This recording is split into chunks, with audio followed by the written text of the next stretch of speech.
Driving it home with Patti Vasquez, Patti Vasquez. From global conflicts to greenhouse gases, the folks refusing to wear masks says, and politicians getting caught grabbing asses says, she's driving it home with Patti Vasquez. All right, everybody. We're going to try to do a little bit of everything tonight. I think that's kind of the modus operandi for the show in general. Try to do a little bit of everything. I want to thank Turi and her show. First of all, I could go either way on this. Goes all the way back to earlier in Turi's show. Turi Ryder filling in for Jen Esposito again on Wednesday. I go back and forth on that idea of lumpy gravy. They were talking to a chef from Chopping Block, and I'm not sure. I think, you know what? Here's the truth. I love gravy. It does its job. So at any rate, she just was on her way out. She mentioned that there's a listener of the show that enjoys listening to my show, Driving It Home, and I want to thank pharmacist Robin. I don't think she goes by pharmacist Robin. She's a pharmacist, and her name is Robin. So hi, Robin. I hope you made it to the car, and I hope you didn't miss that part of my saying hi. We'll just say hi like maybe every 15 minutes. Hey, Robin. At any rate, I hope you call the show sometime or text. 773-763-9278, folks, is the number to call or text anytime during the show. We'd love to hear from you. I have the first half hour completely open, so if you want to call and join the conversation, I invite you to do so. I do want to tell you that I am a little bit all over the place. I guess that's why I want to do a little bit of everything, but I'm really very angry about a few stories. I feel as though I've been angry for a long time, not just since Roe v. Wade fell. I just have had to manage the frustration, the upset elements. Let me get to it. As we know, toward the end of the presidential campaigns, there was a story that came out of Georgia that 2 women had died. That one particular was kind of the grabbing a lot of headlines, that a woman had died needlessly because she was not given the kind of care that was necessary to perform a DNC to make sure that she had taken mifepristone. She was starting to have them, and mifepristone is something that women have been taking. It's medical abortion. Many women take it in the first few weeks of discovering that they are pregnant. It doesn't always accomplish, and it is still legal to take it within a certain amount of time in most states, by the way. It's just that most women don't find out until after 6 weeks, which a lot of states ban, have very constrictive bans on women's bodies. And the miscarriage did not fully evacuate the tissue from her womb and from her uterus, and eventually went into sepsis and died. And the folks that were part of the maternal mortality committee in Georgia recently reported that this was a preventable death. So do you know what the state of Georgia did in all their wisdom and their pro-life stance and their agenda? They dissolved the committee. They dissolved the committee because they don't want us to know how women are dying when they are not able to get care, to get health care. And then today we just found out, I was just watching the news, that Texas is reporting that a woman in Houston who also was experiencing a miscarriage, and the fetal tissue, she did not even have, it wasn't a fetus. It was the fetal tissue was still in her uterus. She was bleeding excessively. Her husband, they were at the hospital. For hours she was bleeding. They brought a doctor. He said, well, usually in order to remove the remaining fetal tissue, we prescribe this medication, and then the body just passes it, that it will just pass. And instead, she also continued to bleed until her heart stopped. And there are, I did some research about this over the weekend, because I was writing a piece for Minocqua Brewing Company. Every Monday, Kirk Bankstead hosts a featured columnist, and this week it was my turn to write a piece, and I was writing about the ways in which these radical right states are trying to hide the body count. There are reports that there are places where, when there's a fatality, they don't even check check the box was with child. So we don't know if there was something that happened that might have been prevented. They want to cover these things up. Because if we knew, and this goes back, this reminded me of something, Joan and I often talk about, and Richard as well. We and on the weekends, you've got the progressive kitchen table where listeners are part of the conversation. I know there are people like, oh, we hear too much from so-and-so, or why don't well, everyone call. This is also your platform to have these conversations. Now, we're not having a debate show. We are now going to have misinformation and lies and yelling at us as though we owe you something. If it's a back and forth as far as talking about what we need to do. My show is often a call to action. What can we do? And this is what we need to know. And I have often said, I'm willing to talk about when I'm wrong. Right.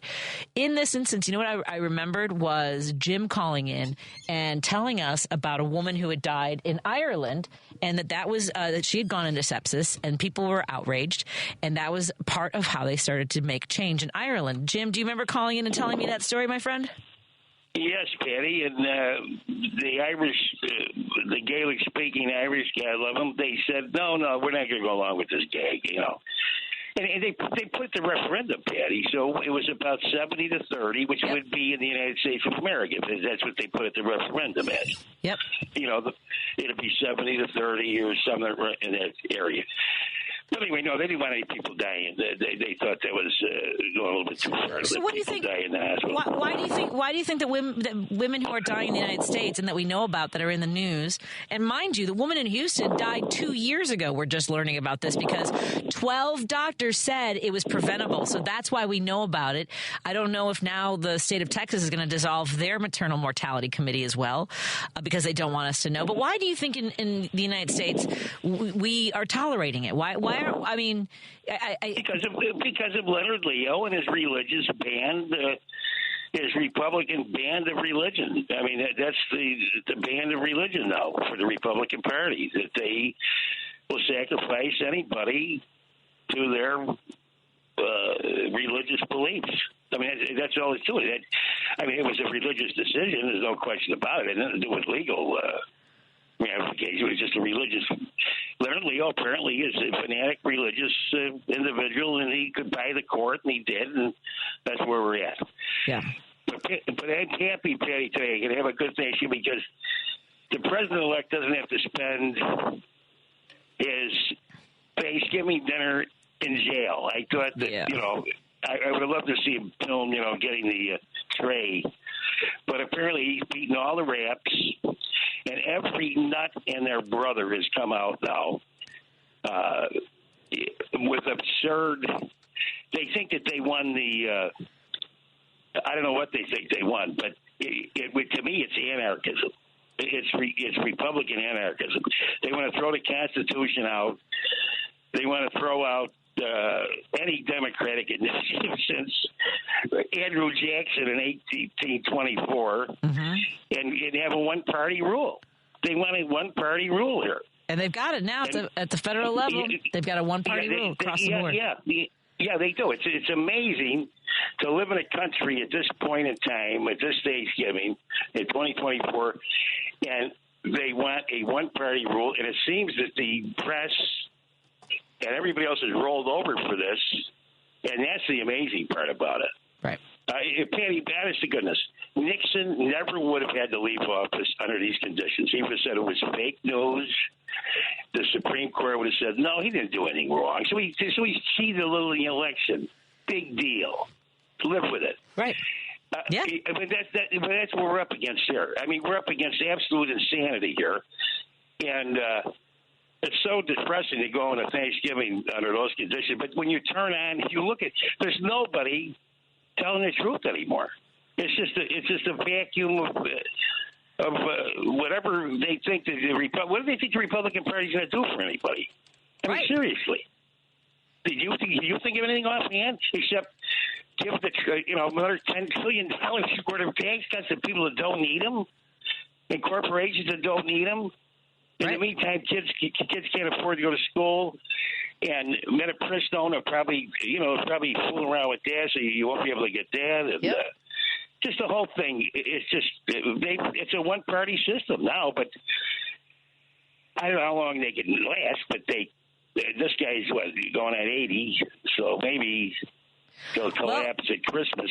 Certainly. It's funny. I've been sort of reminiscing because I'm writing this book about my childhood, how my parents met, and all these things. And I've talked a little bit about how my father would say very, really inflammatory and often hateful things about people of color, about the LGBTQ plus community, and things like that. And I was just telling these stories about every time my dad would meet a boyfriend, he invariably would say something just awful or racist and all, and so like one boyfriend who lived in Jacksonville, Illinois, my dad asked me, he's like, so you got any black people living down there?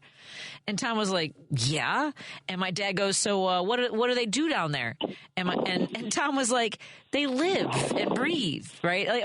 But my dad, like I told these stories about my dad, right? But I just remembered one more, and I don't remember what my dad said. It was a grad student named Eric Buren I was dating, and Eric Buren said to me, and I actually had two boyfriends that said this to me because the things that my dad would say. They said that this world would be a better place when guys like my dad were dead. Well, folks, my dad died in 2001. How we doing? I mean, like, and a lot of guys of his, look at this Nick Fuentes guy, right? He's 20-something, talking about your body, my choice, and that we need to have a white Christian nationalist controlling the country. Like this, I don't see it getting better, and they seem to be all in on the corporations running things for us, Jim. I don't know where we go from here if the younger generation of white dudes, and sorry, white dudes, you are the majority, and Latino men who put this guy in, and unfortunately also is small, minor majority. I mean, 52% of white women. I don't know where we go, Jim. If they were okay, yeah, go ahead. Here's where we go, Patty. Here's where we go. Now, when I was 69, I was in Washington, D.C. with 350,000 protesters. I protested every chance I got in Washington, D.C. I was in Lafayette Park with the Black Panthers, their front band. It was called the Lumpkin in those days. And we protested. We knew that the Vietnam War was, that was a colonial situation where the French had colonized Vietnam, and we finally caught on to it, even though I had a lot of cousins that went there and friends. But it wasn't only that. It was a myriad of things. But it was grassroots, and we weren't going to tolerate it. And I expect the same thing to happen here. I don't know if people are that silly to listen to a guy on a podcast channel that's absolutely nuts, just talking about absolutely. I don't know if people are they that screwy that they don't know when their rights are being taken away from them. When this is anarchy in the United States of America. I never thought I'd see it, but they want to destroy every. And these were passed by was passed 50 years ago. No, I never had any problem with it. I never had any problem with same-sex marriage. That's another thing. The Irish were the first to pass same-sex marriage, and they're a very Catholic country. Right. But that's not the point. The point is they're human beings that deserve their civic freedom. Yep. Everybody does. Everybody deserves that, Patty. I don't care what religion you are. Everybody deserves their civic freedom. And to take it away, I don't know how long these kids can have listen to this nonsense and go along with it, but they're going to regret it. I guarantee you that they're going to regret it. Look, I don't know that they will. They'll have somebody else to blame because they're always the victims. Always. So I have no idea, Jim. But victims of what, Patty? What? Because they. I know. I mean, is there something's fundamentally wrong with a person that doesn't know how to treat the opposite sex? I don't care who it is. There's something fundamentally wrong with them. Yeah. I mean, you've got to screw those, Patty. Anyway, they're celebrating Trump's dropping all charges. I'm like, oh my God! I know. But the way they celebrate it, like it's. But do they celebrate the poor guy, the shoplifter that's sitting in county jail for 60 days today? When they're stealing millions? Right? Yeah. I've talked about this before. I have talked about this before where street crime, whether it's theft or violent crime or carjacking, while it impacts us and it's dangerous and we want the people to, believe me, we want to hold those people accountable. But as far as like the monetary cost to our communities, to this country, pales in comparison to white collar crime. And people don't care. And part of the reason why people turn to crime is because the wealthy get away with it, just like Donald Trump did today.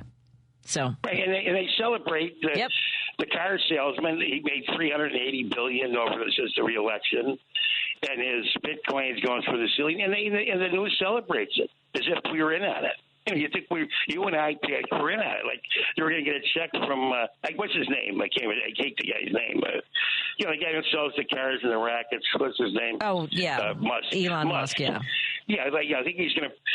But I mean, the way they celebrate it, where Trump is a businessman. A businessman. He how about the woman he's put in charge of of our Justice Department? She took a $25,000 bribe from him down in Florida. Yep. She tried to repeal Obamacare. I don't know how many times. Yep. She's a rat check of the Federalist Society and the Koch Institute, and that's who's going to be our watchdog. So I don't know, but to talk about the people on a level that like this guy, they don't even understand it. They don't know if they're coming or going. But anyway, I don't know what to do, Patty, but I'm glad, it's just frustrating to watch the news or listen to anything anymore. Well, I'm glad that you're here. I'm glad you're listening here, Jim. Appreciate it. You're always doing. I can take you, and I can take Joan, and that's about all I can take. I can't take anybody else. We'll keep screaming into the wind. I like Paul on Sunday night. Anyway, you have a great show, Patty. Thank you. Thanks so much, Jim. Let's take a break here. We'll continue our conversation in just a moment on WCPT 820 Heartland Signal. Don't forget to check out the Monaco Brewing Company's Well, they're pulling back, so go to the website, sign up for their newsletter. You can get access to the column that I wrote today, and we'll continue our conversation when we come back right here on the Heartland Signal, 820 a.m. Dive deeper into the heart of the news and stories at WCPT 820 and across the Midwest by checking out our website, heartlandsignal.com. It's the coverage I can count on every time. For the latest news updates, in-depth analysis, compelling stories, comprehensive election coverage, live streams, and thought-provoking opinions, head to heartlandsignal.com. When I need to know, they're there. They keep me informed and updated wherever I am. Stay informed with WCPT 820, your go-to source for where facts matter. Chicago's Progressive Talk, WCPT 820, where facts matter. Hey, it's Patty here, reminding you that Monaco Brewing Company's progressive beers like MAGA Tears IPA, Biden Beer, and the LGBTQ-inspired Love Wins Fruited Sour are now available at Chicagoland locations like Arminetti Wine and Spirits in Woodstock, Beer Shop in Oak Park, McLean Liquors in South Elgin, Beer on Central in Evanston, and My Buddies, a pride-friendly bar on Clark in Chicago. Don't forget to drink and vote responsibly.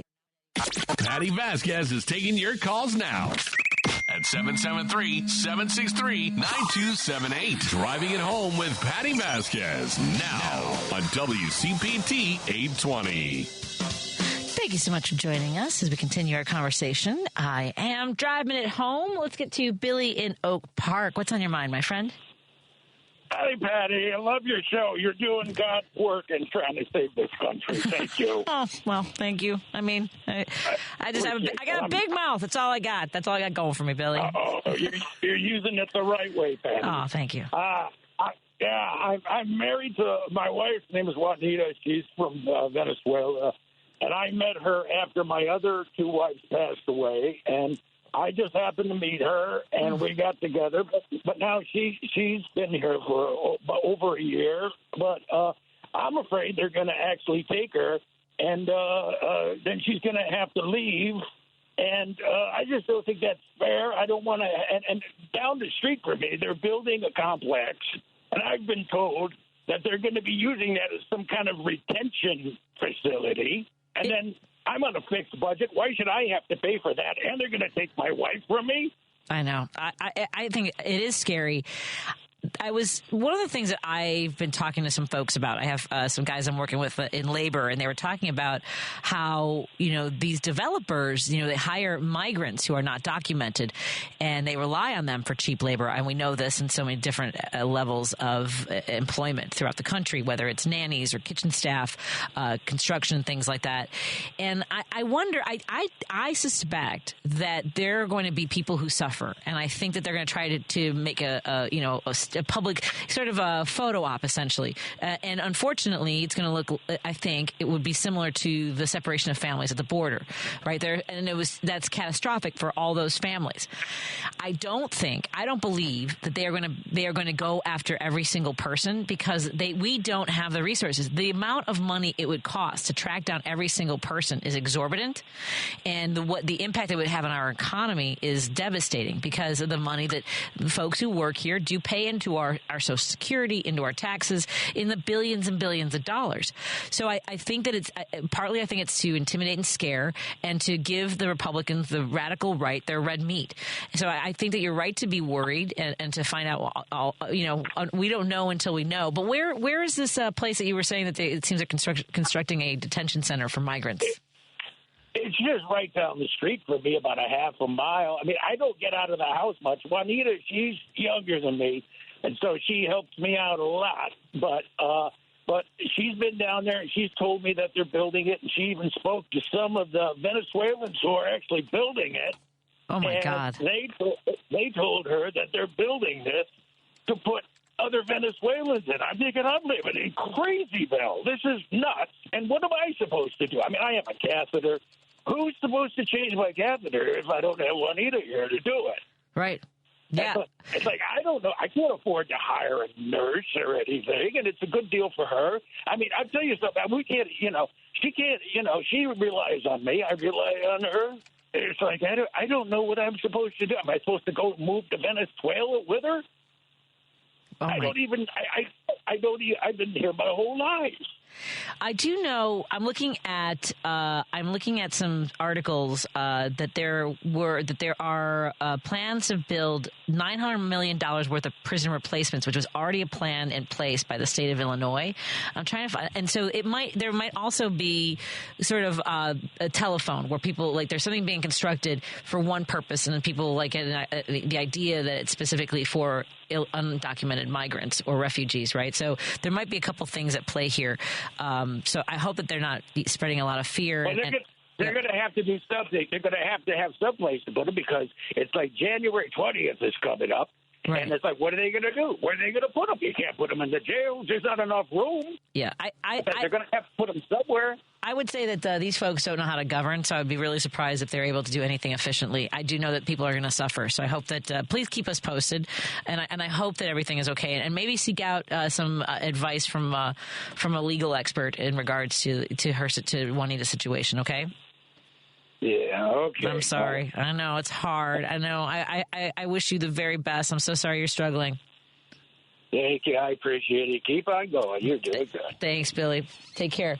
Bye-bye. Let me get to Dave in Hoffman Estates. Hey, Dave. How are you doing, my friend? Hey. Well, thanks. Hey, just thinking when the stuff first started coming out a few years back, didn't Trump have a maid or a housekeeper at Mar-a-Lago that had been like 14 years without papers? I think it was more than just a housekeeper. I think there were several people that were undocumented. Yeah. So, it's kind of like, point the finger at somebody, there's three pointing back at you again, Donnie. But, and then when you were talking about with Trump and that, and you mentioned something about Jefferson, and I remember that picture he had with Jefferson in the background. Kind of funny. I mean, I wonder if you realize that Thomas Jefferson took his oath of office on the Quran. Oh, dear. And, right. Yeah. And in fact, Keith Ellison of Minnesota, I think when he was going for AG or something, he used that very same Quran when he took his oath. Just a little FYI. But when talking about that 2025 and it pertains to the troops and then to the veterans, they had I'll just read a couple of them. There was abolishing DEI offices and staffs and reversing a policy that lets Department of Defense cover travel costs for troops seeking reproductive care, including abortion services, eliminating Marxist indoctrination and divisive, however you want to, critical race theory programs, which the text does not provide examples of, but we're going to eliminate it. And then for the impact on veterans, it's talking about rescinding all departmental clinical policy directives related to abortion services and gender reassignment surgeries. Stuff like that. Yeah. So, I know. And anywho, but and how do they? There are 15,000 trans individuals in the military. Are we at the point where we are entirely staffed up? I guess is the only way I can put it in the military, that we can risk that, we can lose that number of people working and serving our country. For something that most of us can't or won't do in serving our country. What are we even doing here? Yeah. So that's what was it he was talking about, that they're talking about they want to kick out all of them that were transgender or whatever. That's what I'm saying. Yet he's talking about reinstating service members to active duty, the ones that were separated for not receiving the COVID-19 vaccine, and restoring their rank and providing them back pay. So that's what 2 years ago. And that, but anyway, let me clear. I bet you got a break coming up. So I do. I appreciate it, Dave. No, I didn't want to. I know that sometimes I cut you off. I could leave you like 30 seconds, and I wasn't going to do it this time. And thank you very much for your recipe for chili. Lady B was telling me that it's fantastic, so I will give it a shot, my friend. I hope you like it. So, it looks great. A lot of garlic. I like that. Thanks so much, Dave. Good night. Talk to you later. Yeah. Coming up in a few moments, we're going to talk to our friend Mary Kay Devine of Women Employed, and they've got an event coming up that we should know about, and talk about some of the topics that are important to all of us. All of us. All right, let's take a break here. We'll continue when we come back on WCPT 820, Heartland Signal. Tom Hartman. Autocrats generally, particularly those autocrats who have narcissistic personality disorder and are sociopaths, as is, in my opinion, Trump, typically do not tolerate high-profile people around them. They want to be the star of the show, and that's certainly been the history of Donald Trump. The only people that he will tolerate around him are people who, when he says, kiss my ass, they fall to their knees. The Tom Hartman radio program. Weekdays 11 a.m. to 2 p.m. on WCPT 820, where facts matter. Because facts matter. You're listening to WCPT 820.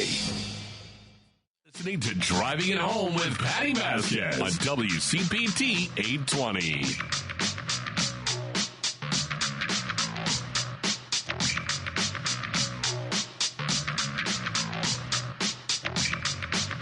Thank you so much for continuing to drive it home with us. I'm your host, Patti Vasquez. Joining me in studio is a guest that I absolutely adored, and she's withheld her presence here, our company, for over almost a year and a half. I'm kidding. It's been a crazy year. A year and a half.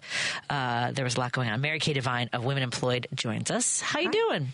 As good as I can, given the current circumstances. Yeah, I keep I remember during COVID, people would ask me how I'm doing, and I was just like, no, I'm like, we don't. I can't.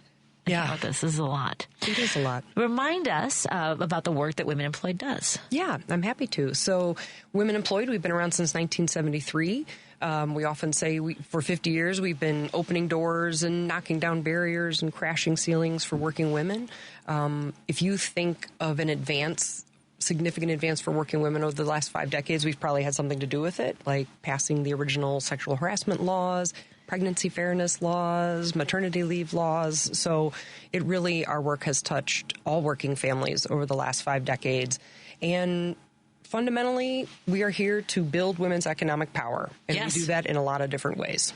And the thing is that we actually have a lot of economic power that is restricted in so many ways because of the pay gap, but because we make so many decisions, and corporations have always tried to figure out how to get to us, and they're like, screw it, we'll just go, and clearly we're back to screw it. Let's just go back to, validating masculine ideals, I guess. I guess so. But they still know the power of the purse that women hold in a household. I mean, women do fundamentally make so many of the economic decisions, and especially the fact that so many households are led by women and only women. Right. And so, yeah, we could talk all day about the wage gap and the wealth gap, and I'm happy to. Any details? Yes. Well, so that's something I've been kind of focusing on. I wrote a piece last week. Again, we're talking about Minocqua Brewing Company. If you subscribe to Kirk Bankstead's newsletter, you'll get a columnist. And I wrote a piece last week about how, 1% of the wealthiest people in this country control. I can't even remember the numbers because it was so crazy. I know that that most of the majority, 165 million people in this country, basically are fighting over 6% of the wealth. 40% of us are fighting for 6% of the wealth that's left after the morbidly wealthy, hoard it. Yep. So I don't even. I mean, and it's not as though we can't claw that back, but that's exactly what it's going to take is clawing that back because they ain't going to give it. We have to fight for it. No, that is very true. Yeah, that is very true. And I think we're women employed, we have been around 50 years, so we're accustomed to playing the long game. When you're an organization fighting for legislation, regulation, advocacy, those frequently don't happen in a calendar year, a fiscal year, hell, 2, 3, 4. Like the paid sick time law that we passed in Illinois last year, I think was something like 15 years in the making.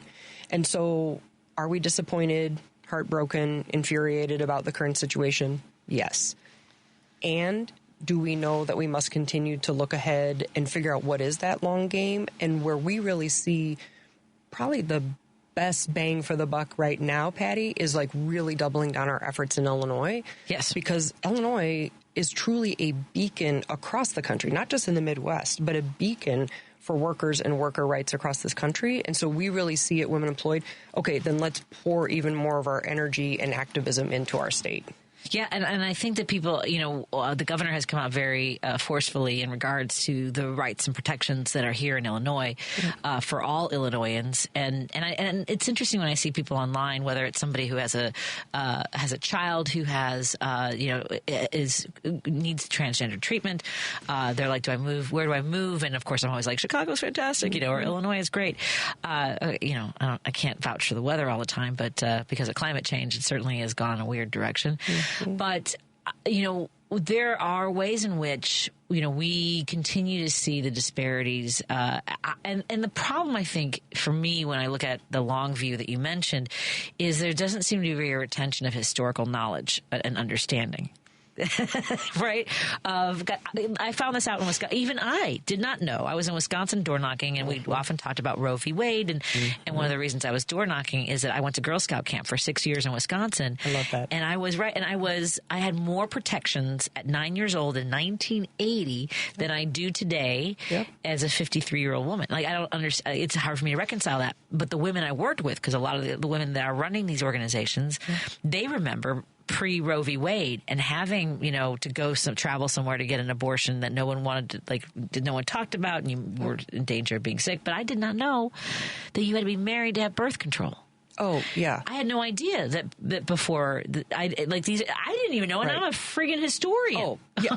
Well, and it's like that law, and then what year was it that the law changed where a woman could get a bank account and a credit card? Like around the same time. In our lifetimes. Yes. And I think that we've been trying to engage, especially younger women, but all women, to understand, like, history is not that long ago. And so some of the efforts of your grandma, your mom, like, that's all just like in this generation, in this lifetime. Yeah. Which is why then we have to be even more vigilant. But no, I hear you. Yeah. No, I hear you loud and clear. And I think sometimes people can't believe it. But if you don't know the history, if you don't know the fights and the battles and all the work that has been invested to get to where we are right now, you don't get it. No. You don't understand how critical, like, what's on the line. Isn't it crazy that we can't, over and over again, there are these, and they're often satirical, they pose as journalists and they'll ask people in MAGA, tell me when America was great, right? And they'll go through the list of things, but this is it. It is pre Roe v. Wade. It is pre civil rights. It is when black people couldn't drink from the same water fountains or go to the same schools or all the things. Right. And because they didn't say it out loud, and we tried to, but we were being ridiculous. We tut. Yeah. So tell us, like, what should folks, how do we support the people who are fighting for our rights in Illinois? Yeah, I mean, I think, for organizations like us, I think there's kind of two ways I would respond. Like, A, supporting organizations like Women Employed, getting involved, volunteering, visit womenemployed.org to learn more. I'm happy to give details of all the ways people can get involved. So I think part of it is like being educated and connecting with trusted organizations like ours that can help give you, we do all kinds of toolkits like social media. make it so simple, whether it's a graphic, an image, a stat, that then people can share out on their social networks and just like amplify and educate and mobilize and activate. I think part two, my answer is knowing what our rights are, because Illinois, and I'm happy to break this down, like, yes, because Illinois is a national leader, because even in this last year, we've passed some pretty significant laws for working families, that you don't just know, like, oh yeah, these laws exist in theory, but like, what are your rights? What are you able to do as a worker? Right.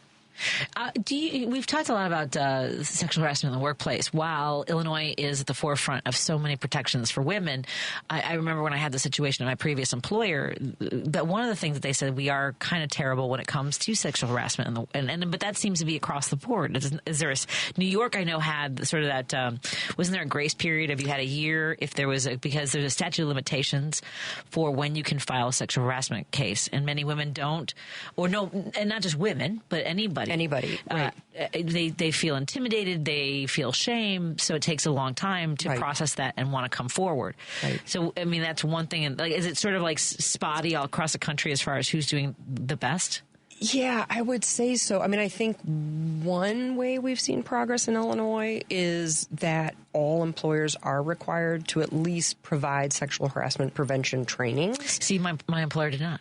And and I don't even know that I didn't even know I should have told somebody, because it was my first like full-time, 5 days a week job. Right.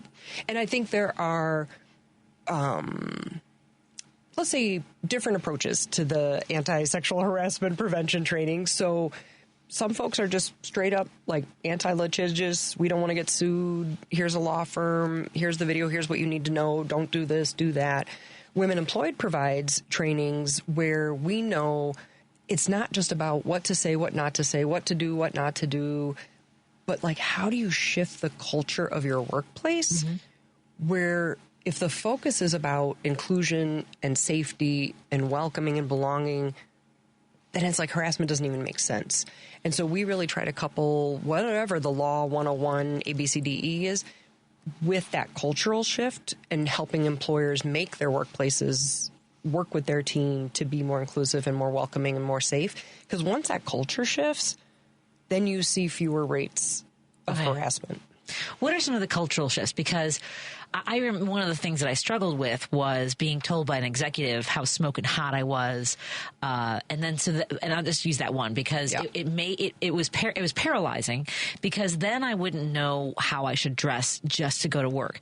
Literally. Do I need to stay hot in order for job safety, or am I looking good and I'm asking for it? Like, it's literally that simple. Yeah.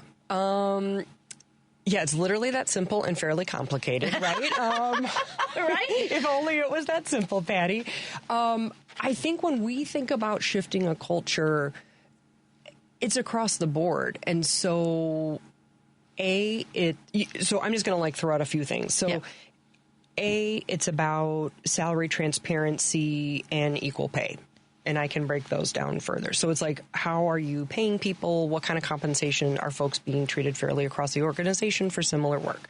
What kind of opportunities do women and people of color have, especially, or any minority groups, LGBTQ community, disabled folks? So, like, what are very visible, transparent, intentional pathways so that, like, there are roads to opportunity, so folks, even wherever they are on that flow chart, they can see, oh, there's a path. You know, like, folks like me can continue to advance in this organization.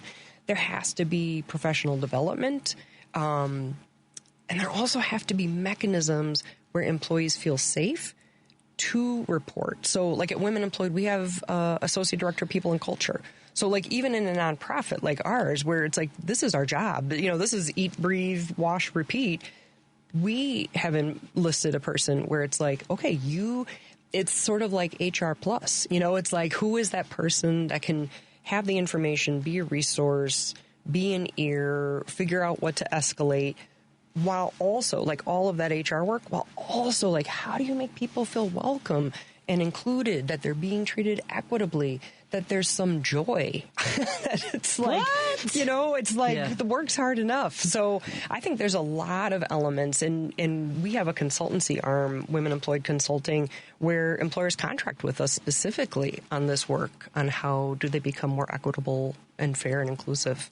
When you talk about salary transparency, and we can expand on that, because I just had this happen, actually. And again, I'm an independent contractor outside. Like I have several different jobs. I'm totally fine. But I found out from a comedian that he was making, and it's not a lot, but it makes a difference. It's $100 more for a week in a comedy shows, right? Yep. So I just called other guy comics and other women, and I'm like, what are you making? And it turned out just because they specifically, I guess the club just liked him more, paid him an extra $100. But I'm ready to, like, hey, everybody, are we all making the same? Yes. And people, but there's shame when it comes to money. Yes. And there's sort of this, like, I'm just lucky to get what I'm getting attitude too. Yes. Yeah. And none of that is accidental, because if the culture that employers create is your pay is secret, don't tell anybody, don't talk about it. And just broader cultural, like, oh, that's rude. Yes. We don't talk about religion. We don't talk about politics. We don't talk about money. So in Illinois, this new law that goes into effect in January 1st is literally called the Salary Transparency Act that Women Employed helped pass. And this is an example too, Patty, of like kind of zooming the camera back. Women Employed's had an equal pay law on the books for decades and decades and decades. But it's like the way that you continue to improve the lives of working people is by like closing the loophole or expanding the language. So for this, equal pay, it's right there in the books. What salary transparency does, it takes it a step further, and it requires employers of just 15 employees or more. Because I feel like a lot of times these laws are like 100 employees or more, or major corporate. Right. This is 15 employees or more. And you are now required, as of January 1st, 2025, to put a salary range on every job posting. Okay, great. With a summary of the benefits. Excellent. It's going to change. It is going to be a game changer. It's always weird. I've heard people say that they're being asked, how much do you expect to make? Yes. What? So that's going away January 1st? Oh, interesting. Yeah. Okay. Tell me about this. Yeah. No, this is good. So a couple years ago, I think it was 2019, Women Employed passed a law called the No Salary History Act. Yes. So that meant that employers can't ask you what you made at your prior job, because any of us, most of us women, if you start first job out of college, right, and you're making less than a male counterpart, well, guess what? That low salary just follows you around like an albatross, like a weight. Or if you step out of the workplace for caregiving responsibilities. So fill in the blank of all the reasons why women, and discrimination. So it's not just like things happen by accident. So you take all of those factors, and women make less. And then you show up at a job interview and they're like, oh, Mary Kay, what'd you make at your last job? And I tell them that could be $10,000, $20,000, $50,000 less than what a male counterpart could be working. And they don't have to tell me. So until salary transparency, I tell them what I made, and then all of a sudden I become their discount employee, and they're like, yes, this is a $57,000 a year job, when Joe might be getting 87, exactly 97. Yep. Yeah. So with the tell me how much what you would like to earn for this. How do folks deal with that part? Because that's daunting. So I think what works is with the salary range, because the law requires employers to put out a good faith. It's not 0 to 100,000. Right, range. Like you'll get paid 0 to 100,000. So if it's a good faith range and you look at a job and you know based on your skills, experience, where you're at in your life, career path, I'm not looking at anything under 100K. And then you see the salary range and it's like 52 to 57. Then you won't even apply for that job. Right. That saves the employer time. That saves you time. No one's wasting their time. Yeah. But then you see a job that's like, oh, the range is 100 to 105. Okay, what do I want to make? 105. Yeah, just say the top number. And then they can decide based on your experience. Right. Yeah, exactly. Right. All right. So is that, as you said, over 15 employees that will apply to? All right. Excellent. No, that's good for folks to know going forward, because again, there can be these laws on the books. There's like, in our break room, we have all these, sheets. Posters. All these sheets, and you're like, and you don't know. And again, my former employee, I found out after one of the executives from my former employer, WGN Radio, she went to another radio station and we met, and she said, the first thing she did at the new station was to do sexual harassment training, which she had been trying to tell them. But I mean, like, why wouldn't I don't understand why they did anyway. Unless somebody reports it, they're not going to be held accountable for it. I didn't know that they needed to be. Yeah. Right. So presumably they've done it since, I would imagine. I don't know. Man, this is a lot. Okay, so are there any other new laws that are coming up, or are there any bills that are in the works for the session coming up in January? There's a couple significant. So roll back the tape. So we've got the salary transparency coming January 1, 2025. We go back to January of this year, 24, and we pass the Paid Leave for All Act at the state level. And what's significant about that is we had been successful in passing paid sick time, and we saw this at the city too. But then, Patty, it's strictly sick time. Like, okay, you went to the doctor, you took your kid to the doctor, like, right? Very narrow. So what was significant in both the Chicago ordinance that we expanded this July and then the state law in January, it's paid leave. So it allows for much flexible use for employees. And so, like, at the state level and then at the city level, I think of this worker, Rosalia Salgado, who we met with like during the fight. And it's like some of the things that she was describing, Patty, are just heartbreaking because it's like things a lot of folks take for granted. Like, I can't go to my child's school concert. I can't go to a sports game when after school extracurriculars because I'm still working. I can't go to a milestone celebration, a graduation, a ceremony. Much less even think about having the flexibility to run an errand or take time for her own mental health. So what shifts then with this paid leave and not just paid sick time narrowly is then folks can take paid leave. Right. And they can take some hours, they could take a day, but then they have access to just like more fully living their lives outside of work and then not having to be afraid, well, if I slip away and take this hour, if I take a half day, they're losing pay before. Yeah. Losing pay and likely getting penalized. Exactly. And so this just gives protection and peace of mind and greater flexibility. And then people can just be a more full human in the workplace and then at home with their families. And I want to say we help run 2 websites. They're very simple. It's like paidleavechicago.org, paidleaveil.org, and it lays out all the details of your rights and what you can access with these 2 laws. Outstanding. And I want to remind folks, we're talking to Mary Kay Devine of Women Employed, and you can visit womenemployed.org as well as the site she just mentioned. And I do want to talk about it. Look, the morning after the election, I woke up and just rolled my sleeves up and started contacting people. I call myself a point and push. I learned that during the door knocking. I'm like, just point me in the right direction and push me, and I'll start working. I love it. And that's what I need. And so, because I can't, I mean, look, I have despair. I have I was drifting off that night, like just trying to imagine. I want to be prepared, but imagining what to be prepared for is paralyzing. Right. So I don't want people to live there. I know that folks are in despair. So we've got some time to like steel ourselves to figure out what our armor is. What do you recommend folks do? I think what I appreciate first and foremost is not letting our minds run away with all the what ifs. Yeah. And I have to tell myself this every day. Like all of a sudden I'm like going down a path of like, oh my God, could there be a national book ban? And what are they going to do to our public library system? And I'm like, girl, like, hold on. Like, let's look at the things they're already telling us they're planning to do and then figure out. I think there's a few things.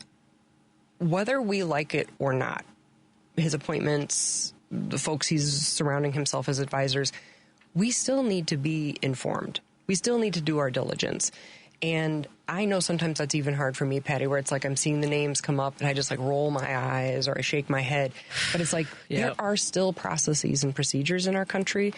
And so we as citizens should still follow them. It's like if we are truly folks that care about our democracy, our work did not end in the voting booth. And so it's like trying to have that mentality that it's like, all right, when these different appointments come up, still contact your senator. Like, still practice democracy. Still let folks know, like, man, that person's not qualified, vote them down, et cetera. So I think there's, like, still practicing democracy.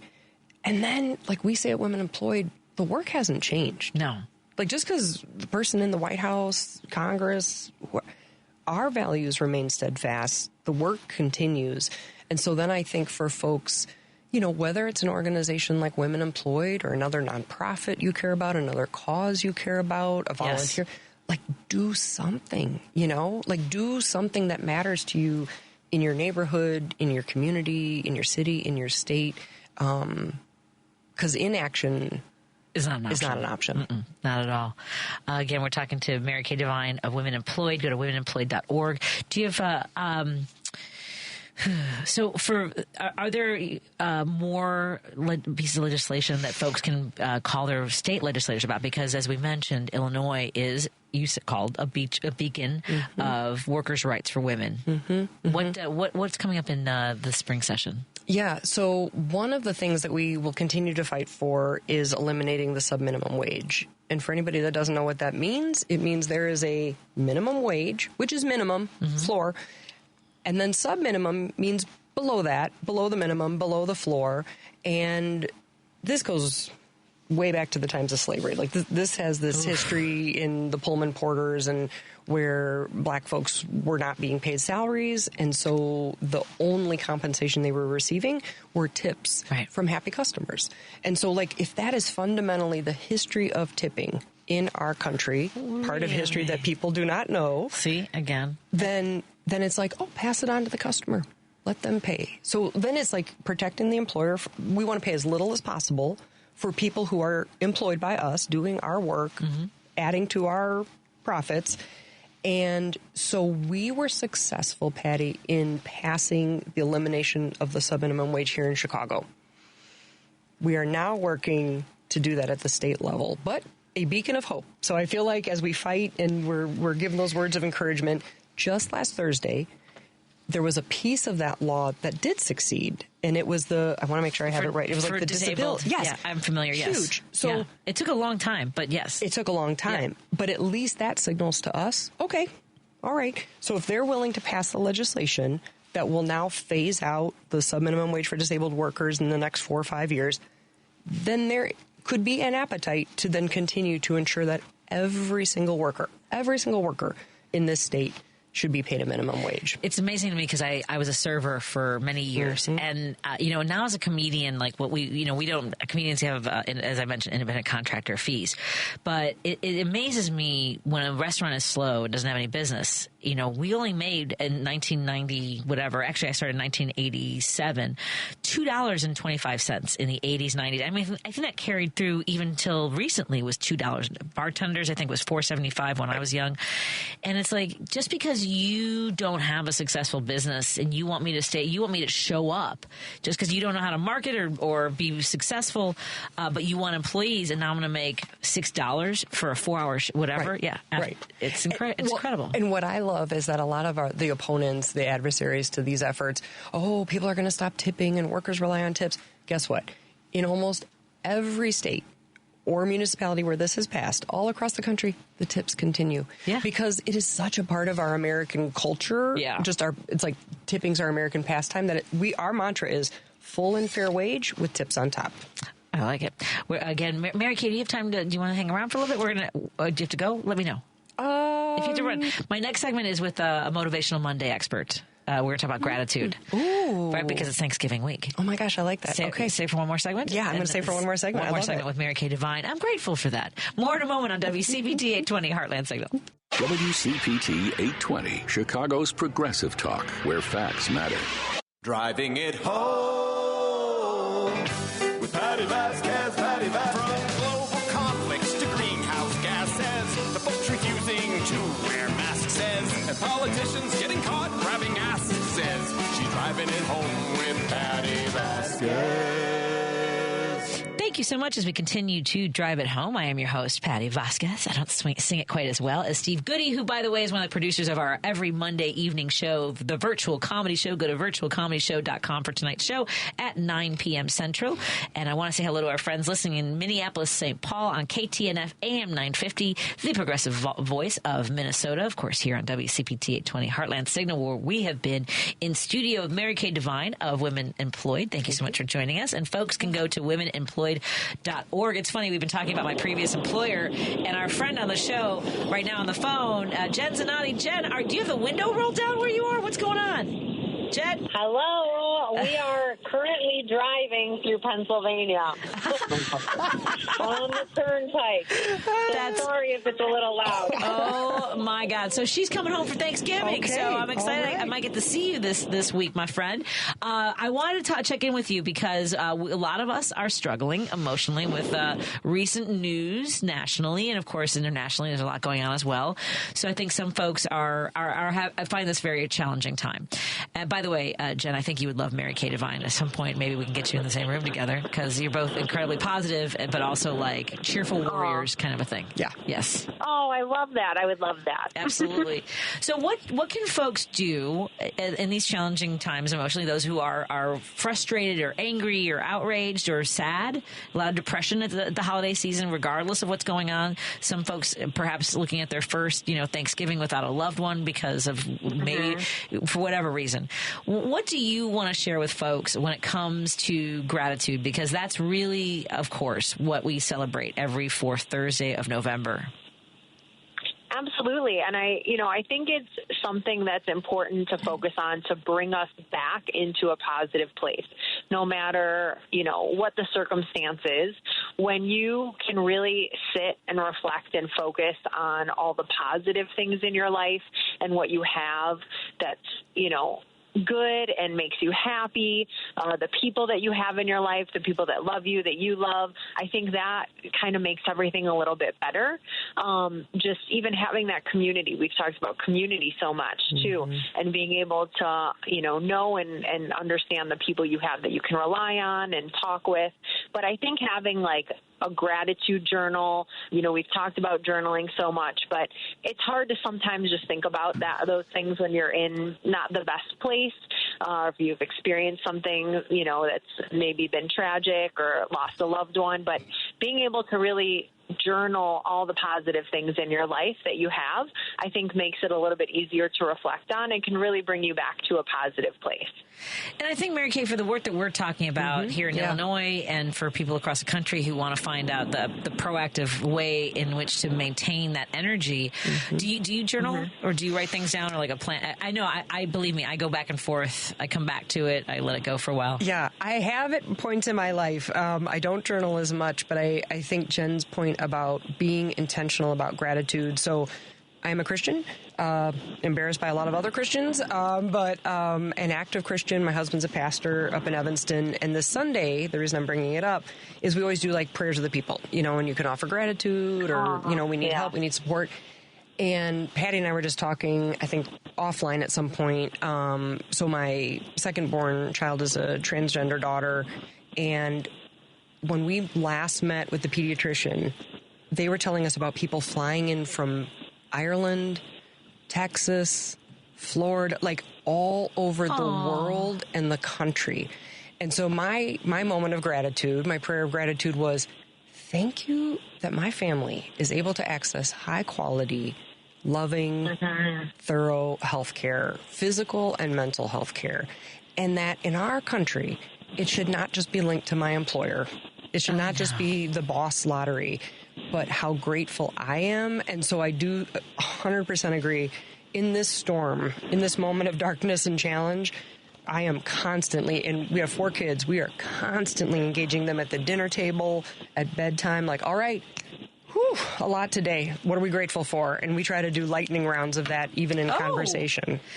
So what's so funny, Jen and Mary Kay, is that we work with a physical therapist with Declan who does a lot of stretching with him, and I think so. She, out of the blue, she was like, "So tell me something good about your day."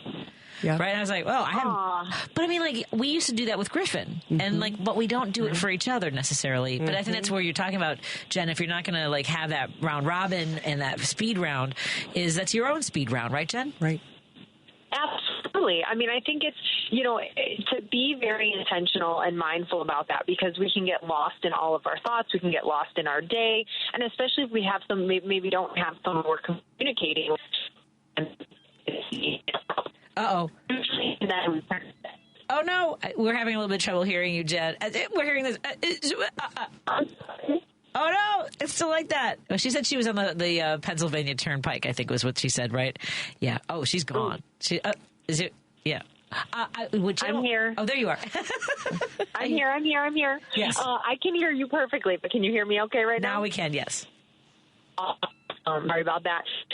So just think, if you do have a loved one or don't, or somebody that you can't communicate stuff with, being able to do that for yourself and just kind of even for. Oh, no. Oh, no. No, Jen. Oh, no. I know. I'm sorry. It's coming in and out. I want you to be safe. I'll get to. Oh, here's the thing. I'm grateful that I get to see Jen Zanotti this week because she's coming back from Virginia. But I think that it's Jen. I'm gonna touch base with you next week. Oh, actually, before next week, while you're in town, I want to get together because I saw a jiu-jitsu move I want to learn how to do. Jen is an expert jiu-jitsu. Nice. Yeah. Oh, hi.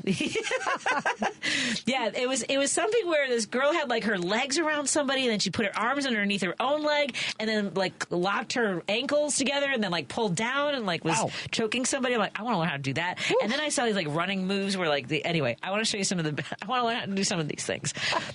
Jen, I'm going to let you go because first of all, you're traveling and we can't rely on it. But I want people to understand the mindfulness of gratitude that Jen Zanotti has been sharing with us.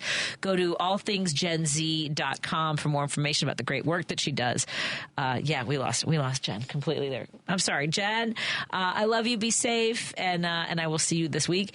But to that, Mary Kay, I think that I'm being very protective as well in this gratitude of not getting into it with folks. I'm limiting the people who have access to me. Yes. You know what I'm saying? Because I can't this year. I can't. No. And going forward, I'm not gonna fight the little tiny battles with people who I disagree with, related or not. I can't do it anymore. I cannot do it anymore. Well, and even, it's interesting. It's like we have 4 kids. My oldest is 20. They're coming back from a study abroad in Dublin for Christmas. And we got a high schooler, and then 6th grade twins. And our family is probably kind of exciting and fun to watch from the outside. And so on social media, because I do have family all over the country, we do have friends all over the country, like Facebook, for better or worse, has been a great way to stay connected.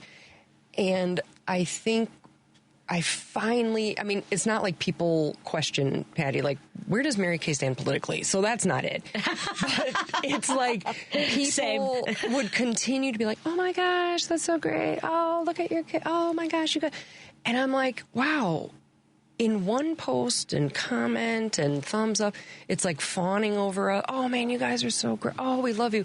And then you fundamentally voted against our safety. You fundamentally voted against our rights, like what's going to come down the pike for my children. And so, like, leading up to that election, I was just like, hey, anybody on here who calls me your quote friend, and some of us are related, don't bother. Yeah. Don't bother posting. Don't bother commenting. Don't bother giving me some thumbs up. Because if you fundamentally oppose or vote for someone who opposes our existence, you show me who you are. This is phony baloney. Yeah. And I think we're very much going into that mindset for Thanksgiving, that we are thankful for people we love, and not all of us are on the same page politically. And so I think it is just trying to figure out how you navigate that. But your thing about protecting yourself or limiting yourself, I don't need to give myself away or my kids away or energy away. Yeah. For them to feel better. Yeah. Because that's what it's about. Like, oh, well, I voted for Trump, but, all the stuff we've been seeing on social, but can't we disagree? And people are like, yeah, we can disagree about pizza toppings. You can't disagree about, like, my right to be married, my right to access health care, my right to be safe in this world. And so I think, so protect your energy. And I'm really sorry that we lost Jen, because I think it is figuring out how to practice gratitude. And if you don't have a network of people to do it with, like family, a partner, children, then I do think it's important to make time for yourself each day, each week, whatever regular cadence you want to do.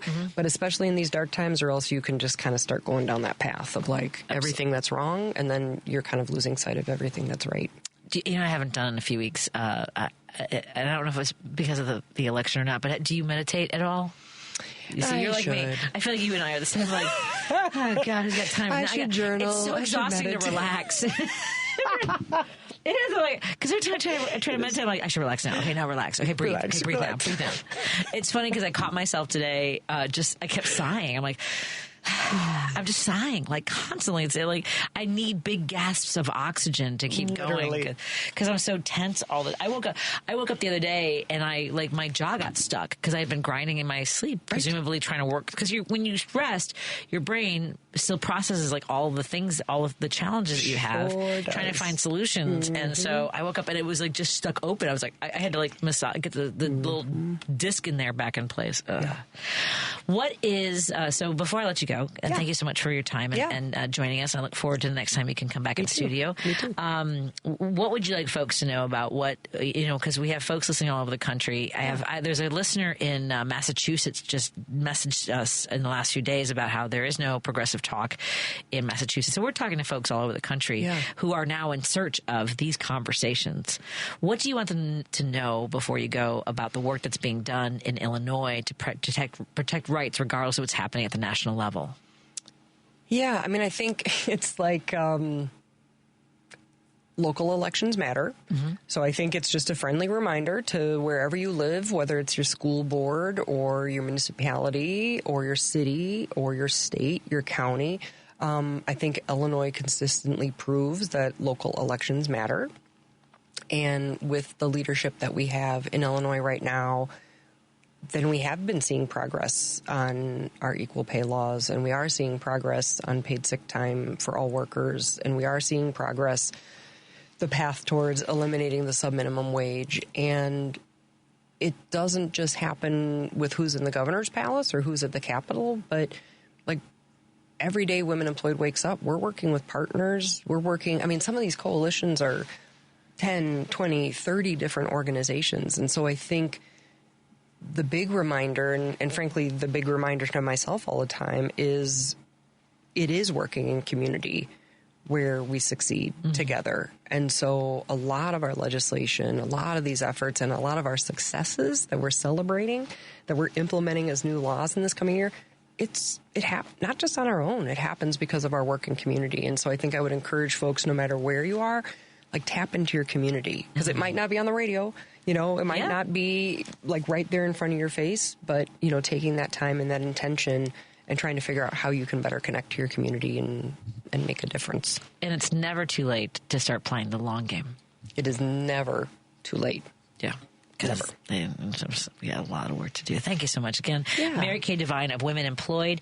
You can go to womenemployed.org for more information. And again, we look forward to having you in studio again. Have a wonderful Thanksgiving. Thank you. I love the idea of your wonderful family talking about gratitude. And I bet you on Thanksgiving it's going to be even more so. So thank you. Yeah. Thank you, Patty. Okay. Take care. Let's take a quick break here. We'll come back. If you want to give us a call, the number is 773-763-9278. More after this on WCPT 820 Heartland Signal and KTNF AM 950 Minneapolis, St. Paul. This is WCPT 820, where facts matter.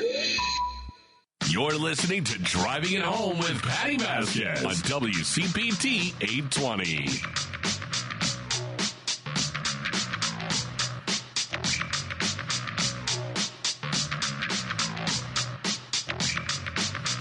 All right, let's keep driving it home. Folks, I'm really sad that we weren't able to talk to Jen Zanotti. She's welcome to call back and see if we can get that connection.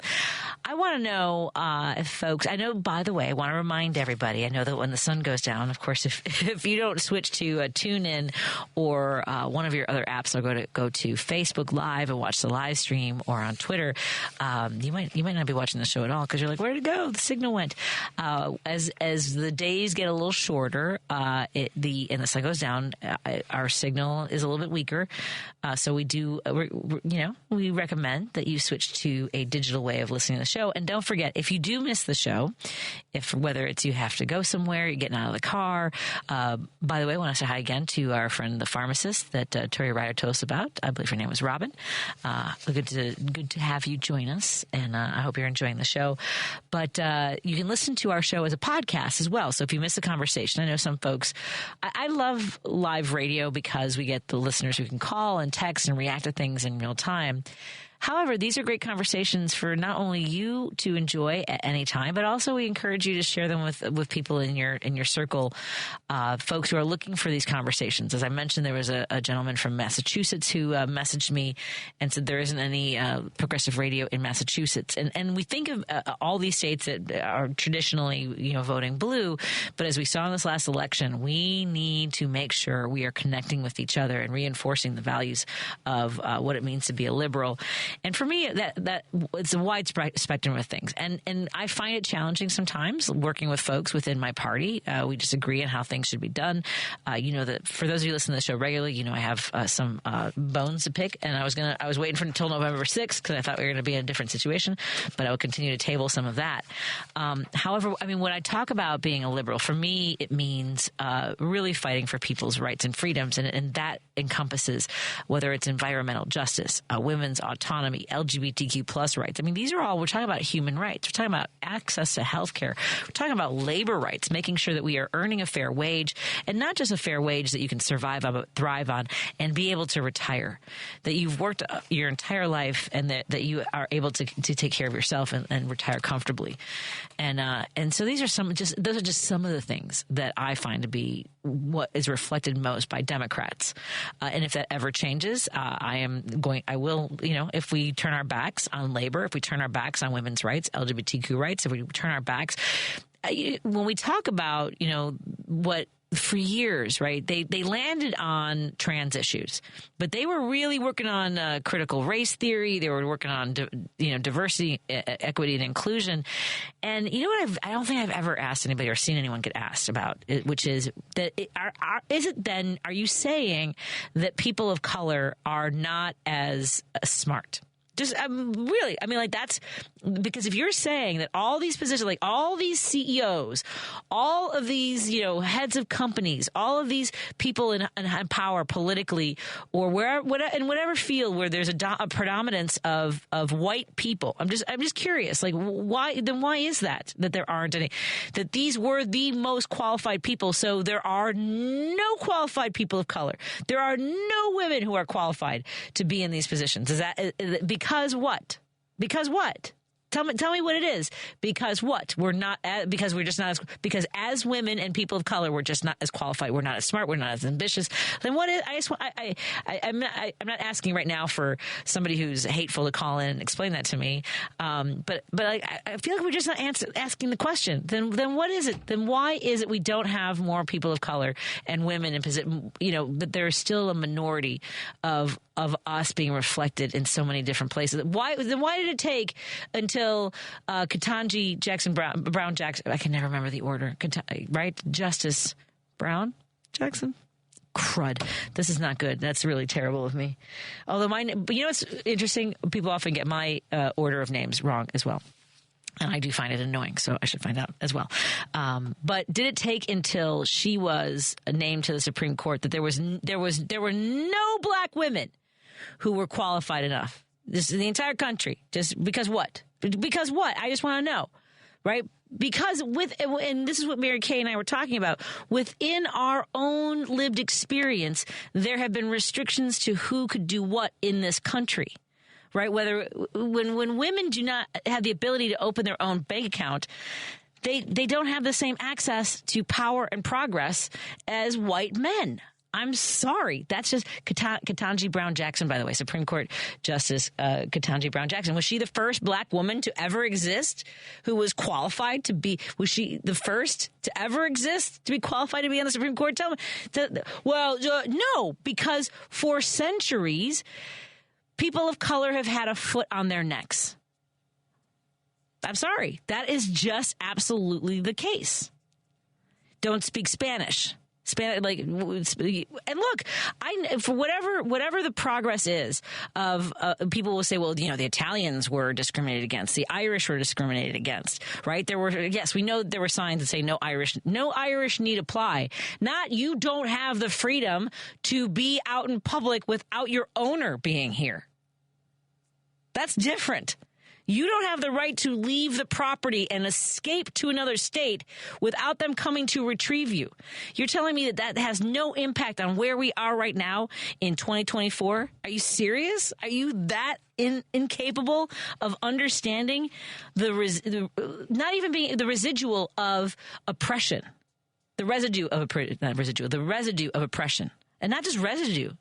The negative impact, the debilitating impact in many instances of not being able to, just the idea of passing down a house, like when your parents pass away and you can pass that house along or that retirement fund, whatever they saved up, right? People of color were not allowed to buy houses in communities or take out loans in order to build that generational wealth. And that has a lasting impact. And so then you have folks who weren't able to build that generational wealth, and decades of white people, mostly men, going to college, becoming professionals, right, accumulating generational wealth, and college not costing anywhere near what it does now, right? So they were able to go to schools more cheaply, accumulate generational wealth. I mean, like, but that's too complicated, or that's in the past. We're not talking, but we didn't land here spontaneously with all these experiences and all these burdens. And now, not only that, but they want to go backwards to when women didn't have autonomy and were dying from abortions that went wrong, causing sepsis. But not only that, but now we have women who are dying. Women who even want to be pregnant and have children are in danger. Their lives are in danger because, for various reasons, OBGYNs are leaving states where they're afraid to perform procedures because they might be arrested. When they want to go someplace where they can fulfill their Hippocratic oath to care for the patient first and worry about whatever. Like, they're afraid to go to jail in places like Texas, Mississippi, Louisiana, Indiana, Idaho, Wyoming, Montana, North Dakota, South Dakota. I mean, like, what? And then you have places. So now you create maternal health deserts. Women, even, by the way, even in Illinois, there are parts of this state in southern Illinois where women have to drive 90 minutes to get to their OBGYN for maternal health care. So this country is already starting from a place of a negative place when it comes to maternal health globally. And then there are women who want to have a baby, who hope for a healthy pregnancy, and then they have a tragic outcome. They have a miscarriage, but their medical professionals can't perform the procedure to remove fetal tissue because they might be arrested, and then the women bleed to death, go into sepsis. This is not, and that's what I mean by that's not freedom. That is not freedom. To be an incubator for someone else's religious ideology is not freedom. I don't agree with you. I do not believe that life begins at conception. And the idea of just life, right? But human life or all life, right? Because are you all vegetarians that you so hold life in this sacred place in your hearts and minds? Why are you eating that? That's life. I mean, even plants have. I mean, like, what do we? It is unbelievable to me that we are talking about tissue. I know that people get really upset, and it has the potential to become a human life, right? That's tissue. I used to be really mad at my husband for not buying me a Mother's Day gift when I was pregnant, right? Because he was like, "Well, you're not a mom yet." You know, and here's the thing. I did not have a human life I was caring for. I was, you know, and we call it gestation for a reason. It was Declan and Griffin were gestating. This went off the rails. I should probably take a break before I really cause a lot of chaos in my own. Like, I tripped over that word. I had a fetus growing in me that had the potential of becoming a baby, and I was fortunate enough that I was able to deliver both of my sons. And here's the thing: if I had been someplace else other than perhaps in the state of Illinois, I don't know that Declan would have survived because of the way they practice medicine in other parts of the country, and there's a possible catastrophic result of a pregnancy. Let's take a break here. We'll continue our conversation. The number is 773-763-9278. Again, the number to call or text is 773-763-9278. More in a moment on WCPT 820, Heartland Signal. You're listening to WCPT 820 because facts matter. There's no better way to defend democracy in front of your fascist Republican friends than with a cold progressive beer from the Minocqua Brewing Company of Wisconsin. So head on over to Beer on the Wall in Schaumburg, Doty Liquors in Elmhurst, Captain Jack's Beverages in Worth, or the Wilmette Market to pick up a 4-pack or couple 2-3 of Maga Tears IPA today. Don't forget to drink and vote responsibly.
Gwen Levy and the Breakdown. You can find all of her great music and the work she's doing on Gwen Levy's and the Breakdown's Facebook page. Make sure you download their music, support the work that they're doing, maybe buy some merch. And we'll be talking to her in the weeks and months to come about just fighting the good fight, everybody. And being here is part of that. I know that we're getting some new listeners, folks that are looking for these conversations to know that they're not alone. I know that we have a lot of blue dots and red states that are listening. So if you do miss part of the show, if you want to go back and listen to something, I do want to encourage you to check out our podcast, because we have not just one, but 2 podcasts for this show and all of our shows here for our local shows, Richard Chu and Jonas Esposito. You can find Driving at Home full episodes and Driving at Home featured interviews. You can subscribe to one or both. Please subscribe to my podcast. The podcast is available on Spotify, Apple Podcasts, TuneIn, iHeartRadio, YouTube, and Amazon. Just search for Driving at Home with Patti Vasquez, or you can get the links on my show page by visiting heartlandsignal.com, and you can click right on my nose. That's on my picture. Just click right on my face, and you can subscribe to our podcast. I also am encouraging you to check out Minocqua Brewing Company's website, MinocquaBrewing.com, and subscribe to Kirk Bankstead's newsletter. You can check out my column today. I was really angry. I feel like I'm going to be angry for the next 4 years. I will measure that and try not to let it all spill out. That's the part about gratitude that we were talking to Jen Zanotti about earlier, because that helps me focus. And it also reminds me why I am fighting. I have a wonderful home. I have a wonderful husband. My mother is in good health after beating both breast cancer and fighting back stomach cancer. She is 89 years old. She immigrated here from Mexico she came for a year in 1968, and has led just an incredible life. And I couldn't be more grateful for everything she's helped with my family, and certainly my drive to stand up for what is right. And look, it means that we both butt heads. We are very strong-willed women, and she raised me, so sometimes that clashes. So I want to thank my mommy for all the hard work and sacrifices she has made for me. And by the way, we went to go see, and one of the reasons I mentioned that is I was so anxious because the Kennedy is so bad, and it takes so long to drive down to see where my son goes, where he has productions. He directed his very first play this week, Lady B. Can I bring you up? Let me see. Oh, no, I have to do this thing where I rotate through things. Hold to select. I have to hold to select and then select. Let me see if I can do this. No, I don't think I can. Comrack. Oh, wait. Let me see. Which one is it, though? Sat? Not Sat. None of the Sats, right? Hold on. Let me see if it's Mike 2 PC. Is that you? No, it's not. Oh, she says don't do that. Okay. All right. It's not working. Fair enough. I don't know what that T. Oh, it's T. Okay. She said T. Let me see. Let me find it. Hold on. Did I skip it? Tie line 1? No, that's a different T. Okay. Folks, I'm pulling the curtain back behind my production board, trying to find the microphone for Lady B. Not that.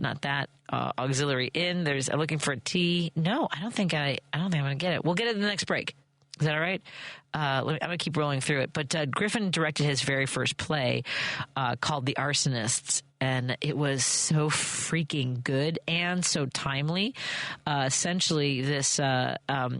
It was written, I believe, in Germany, and kind of reflects allowing what the boundaries that the radical right will push to go. We're just kidding around. I just need to infiltrate your home and possibly set fire to this part of the city so that we can get our agenda across. I'm summarizing it poorly, but I wish I remember this one line. What are you willing to do to push back against radicalism before the disaster? Like, what are you willing to tolerate? How can you avoid disaster? I know I'm terribly mangling it. I hope Griffin's not listening, but it was it's so funny. It's the first production I've seen of his where he's not on stage. So it kind of lifted that anxiety of like, where's Griffin? Where's Griffin? Like whatever role he's playing. And, it was jaw-droppingly good. He did such a wonderful job. So it was great to spend time with my family. My friend Heather came with, so that was nice. I do need, let's take a break here and I'll fix the microphone so we can check in with Lady B and find out about her plans for the week for Thanksgiving and all those things. Cause I'm just scrolling through all the buttons trying to find the microphone for Lady B. So let's take a break here. We'll continue our conversation. You can call or text us at 773-763-9278. That's the number to call or text. And I'll be right back in just a moment on WCPT 820. Heartland Signal and KTNF AM 950 Minneapolis, St. Paul. Thanks for tuning in. Alexa, play WCPT. WCPT from TuneIn. You're listening to Driving It Home with Patti Vasquez on WCPT 820. Thank you so much for joining us as we drive it home, and hi to our friends listening in the evening on KTNF AM 950 as you join us here on WCPT 820 Heartland Signal in Chicago. Lady B, how are you doing? I'm doing good. Ooh, I know that you and I, we have sort of these diverse family situations, I guess the best way. And we define our joy where we can. We were talking about gratitude earlier. What are your plans for Thanksgiving this week, my friend? Well, I'm going to my son's house and his fiance's house. They told me just bring myself and my dessert. Oh, and can you tell us what dessert is? Or is it a surprise for everyone? They love my banana pudding and my red gelatin with the kiwi and whipped cream on top. Okay. Yeah, so they're like, we want that. We want that. I have to say, I think it's funny. People always ask, what's your favorite thing at Thanksgiving? But I like the blend of everything. Right, the cranberry sauce with the stuffing and sweet potatoes, the gravy with the mashed potatoes and the turkey. Like my friend Heather's coming over; she's bringing dinner rolls, which I got very excited about today. All that stuff. Nice. I am very excited about that. Yeah, I don't know if I'm gonna be able to have. I should have brought Mike Crawley in tonight, actually, but I apologize, Mike. I kind of got swamped with scheduling, but I do have a favorite Thanksgiving movie. 773-763-9278. Does anybody have a favorite Thanksgiving movie? Yes. You can call or text us. Do you have one? Yes. Wicked. I want to see Wicked so bad. Oh, you're going to go see Wicked for Thanksgiving? Yes. So when are you guys going? If we don't, we're trying to decide to do it either Wednesday or that Thursday after dinner. Yeah. Yeah, I think I've only been to the movies once on Thanksgiving. Paul Farvar just shared a photo of one of the times he came when I was at the other station on overnights. We went to Black Friday. It was the only Black Friday he'd ever been to. I've never really done Black Friday. I did once in line because I think my mom and I were kind of curious, and I ended up with a DVD of Caddyshack. Literally the only thing I've ever bought. Have you ever done? I think Black Friday's not a big deal anymore, is it? No, it's not. Oh, thank God. It's been years. Yeah. Years. And I did wake up at 3 a.m, stand on that cold line. Yep. A long line. But no, it was the first and last times. Yeah, too many people. Yeah. No. Plus, it got dangerous in some places. Yes. And I think a lot of it also has been dissolved by online shopping. And, Amazon's got their almost 2 weeks now of Black Friday stuff, or a week or something like that. It's kind of crazy. And I'm trying to shop more. Again, this goes back to being mindful about how we spend our money. And I don't know if I've mentioned this. I don't know if you were here, but there's an app and a website that folks can go to called Goods Unite Us. And so it's companies and businesses that it shows you if they're more contributing money to Democrats or if they're contributing to Republicans. Some of them get things like a big thumbs up for staying out of politics altogether, campaign or supporting campaign finance reform. Let's see what comes A24. So that, and you can Google the company, like Adidas is supportive of trans rights, of LGBTQ, of people of color, and contribute more to Democrats, things like that. We know that, let's say Home Depot is all in with the Republicans. That's their thing. Let me see if I can find us. AARP even. They discuss that. They support campaign finance reform. 82% of their campaign donations go towards Democrats. Okay. So you can go through and find the companies, and maybe it's for products or services, your airlines and things like that. ABC Disney, they give 86% to Democrats. So folks have been talking about not wanting to participate in supporting companies that don't value their lives. Exactly. And that app you said is Good United? Goods Unite Us. Goods Unite Us. And that's I believe that's something that Kirk Banks said from Monaco Brewing Company is developing a good relationship with them. Again, you can Google you can search for the companies that you want to do business with, that you want to support, that you want to buy from, that you want to schedule a trip with. So Angie's List, for example, I know folks subscribe to. They give 99% of their political contributions are to Democrats. So nice. Right, and that's the kind of stuff that Ann Taylor. If you go shopping, if you want to buy women's clothing, Ann Taylor, majority contributions to Democrats, 68%. So again, Goods Unite Us. You can go to their website or you can download the app. I carry the app around with me, and that way I can be more aware of where I'm spending my money. I'm trying to limit giving to companies that don't allow unionization. I'm trying to avoid that as much as possible, because if we don't look out for each other, we can tell right now nobody else is. Exactly. Yeah, it is wild out there. I do want to share some news. I discussed my very good friend Kristen McAllister last week. Earlier in the year, I had been traveling to Los Angeles. First, let me tell you about Kristen. We did lose Kristen on Thursday. She passed away. They had decided on Tuesday that they would no longer be poking her and testing her and putting her through the toil of trying to keep her alive and prolong her life. She was diagnosed with tongue cancer and had gone through very aggressive surgery and had gone through very aggressive chemotherapy and radiation. I had traveled out there a few times to take her to appointments and run errands for her. It was so hard being so far away and feeling helpless. And I also, she was such a warrior and champion of liberal values. I got to meet Kristen about 12 years ago when I was working at a different radio station. And her husband, James Vickery, who is a comedian, he contacted me and asked if he could come on my show and promote his show. And I can't remember if honestly, she's one of those people who seemed to just be in my life all of a sudden, and I couldn't imagine my life before her. Not being friends with her. She was immediately someone I was just drawn to. The kind of person that you couldn't stop laughing around, and she had such a big heart. She was incredibly talented. There was folks are sharing all kinds of memories about Kristen, and you might have even seen her in a production if you've been to theater in Chicago. Kristen was one of those people that could so embody a performance that you perhaps didn't even realize. She wasn't always the lead, and yet there was a review of a play. And actually what was wonderful, when you lose somebody, there's so many different parts of your friend's life life or your loved one's life that you'll never know. Even our family members, we don't, we're so many different people to so many, even ourselves. We are ourselves different people to those around us. You might be more, gregarious around one person, or you might be more serious or politically minded. We sort of tailor ourselves depending on our audience.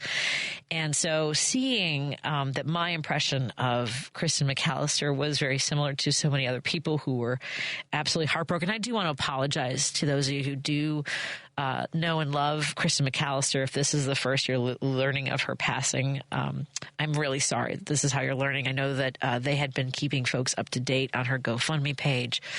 She was cataloging some of her journey, and there was one video she made in September. Because she had lost so much weight, she was trying to find clothing that she could keep on and keep warm.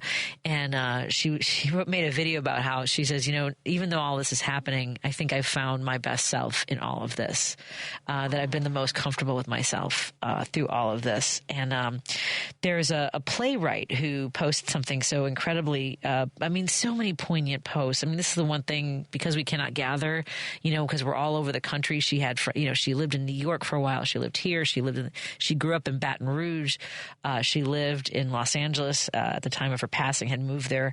And this is from a playwright named Eric Pfeffinger, who wrote, if you write for the theater, there's a roster of collaborators who've imprinted indelibly on your work so that when teams produce that play in the future, they're handling something with that person's fingerprints on it. Sometimes that collaborator is an actor who inhabits the first incarnation of a role so confidently, so intuitively, that it not only defines that character, but actually explains your own play to you so you finally understand what you've written. That was, for me, Kristen McAllister in Accidental Rupture. Steely and unruly, and not that it matters, but let the record show that critics agreed with me. And so he posted the review, and I love this so much. And again, this was a play called Accidental Rupture that featured Kristen McAllister as one of the 6 cast members. Chicago Tribune critic wrote, superbly cast, all 6 of the actors are excellent, but Tim Curtis's whiny philosopher manages to be both annoying and empathetic all at once. And there's so much going on with Kristen McAllister's complex portrayal of Christian Kim that both the character and the performance, like the play, haunt the mind. And I think that's so beautifully, she was at all times, and I wrote this the day that she passed, like she was in every room she walked into, just simply the most dazzling person in the room. Her energy, and the thing about it was somehow she, while being the most dazzling person, could make you feel like you were the center of attention and the most important person in the room. Now, that is something, it's not something she even strove for. It's just something that simply was about her. She was curious. She was loving. She was devastatingly funny, beautiful beyond words. And it's the kind of thing where, as sad as I am to have lost her, I cannot believe how lucky I was to have her in my life. Like the chances to bring her into the room with me, to be on the radio with me numerous times at WGN.